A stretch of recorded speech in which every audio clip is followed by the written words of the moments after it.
L'homme est-il un loup pour l'homme? Thèse. La guerre est la forme normale des relations entre les hommes.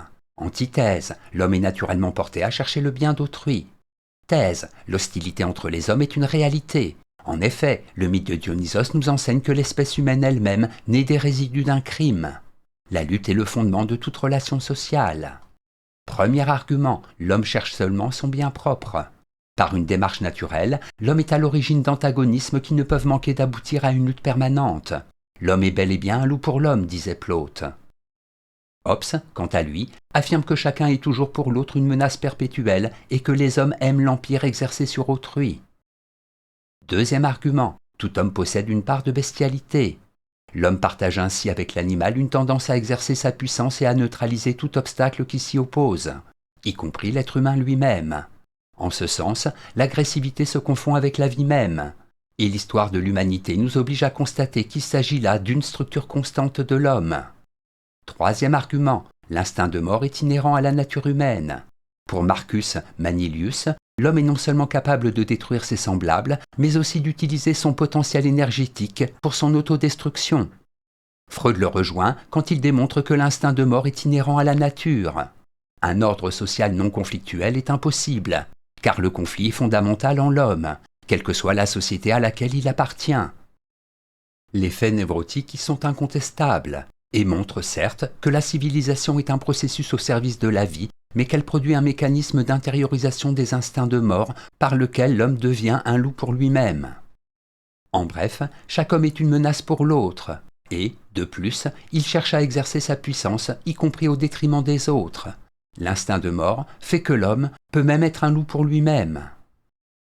Antithèse, l'homme n'est pas un animal assoiffé du sang de son voisin. En effet, l'homme est naturellement bon pour lui-même, mais étant incapable de vivre autrement qu'en société, c'est dans l'ordre social qu'il faut rechercher les causes de sa violence. Premier argument, l'homme est un animal social. Par nature, l'homme ne peut trouver son épanouissement que parmi ses semblables. L'altruisme, le lien social qui nous pousse vers autrui, nommé philia par Aristote, fait partie inhérente de la nature humaine. Puisque nous nous aimons dans et par les autres, nous ne faisons que poursuivre notre intérêt personnel lorsque nous nous comportons selon la plus altruiste des vertus. Deuxième argument, l'homme est bon pour l'homme. L'homme est naturellement bon pour lui-même, car il est instinct et désir de conservation. Il est donc amour de soi, et il a une répugnance primitive pour la souffrance d'autrui. Il est donc aussi amour des autres. Troisième argument, le mal ne vient pas des hommes mais de la société.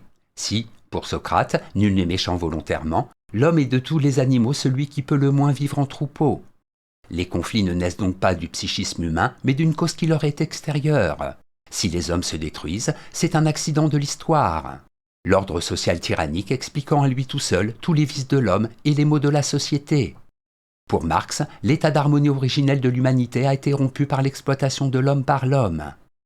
Là encore, le conflit vient de la structure sociale et c'est donc dans une société sans classe que l'homme retrouvera un séjour digne de lui, où il pourra devenir l'homme total, l'être suprême. En bref, l'homme est bon naturellement, il n'aime pas la souffrance des autres. C'est l'ordre social ou l'exploitation de l'homme par l'homme qui sont les causes de la violence de l'homme à l'égard de ses semblables. Synthèse, l'homme relève du règne de la nature, il est donc instinct et animalité. Pour satisfaire les besoins primaires de l'existence, chacun peut s'imposer aux dépens d'autrui. Mais s'il est un loup pour l'homme, c'est moins dans la cruauté que dans l'organisation sociale de cet animal, organisé pour survivre en un groupe cohérent et solidaire. Le rapport social avec les autres constitue en effet pour l'homme un véritable stimulant, lui permettant de développer et d'exercer ses capacités. C'est cet antagonisme que Kant appelle l'insociable sociabilité de l'homme. Mais cet antagonisme n'est pas stérile.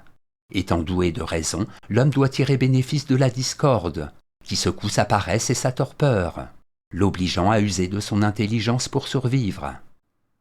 Note et commentaire. Instinct, aptitude innée par laquelle l'individu ou l'animal peut accomplir, sans apprentissage préalable, certains actes spécifiques constituant une forme d'adaptation au milieu.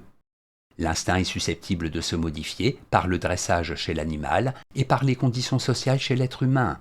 Chez Freud, l'instinct est une force inconsciente, identifiée à la pulsion. Dionysos, dieu grec de la vigne, du vin et du délire extatique. Fils de Zeus et de Perséphone, il fut livré enfant par Héra aux titans qui le déchiquetèrent. Athéna ramassa son cœur et l'apporta à Zeus, qui en féconda ses mêlées. Dionysos signifie en effet « né de foi ». Les hommes, eux, sont nés des cendres des titans foudroyés par Zeus.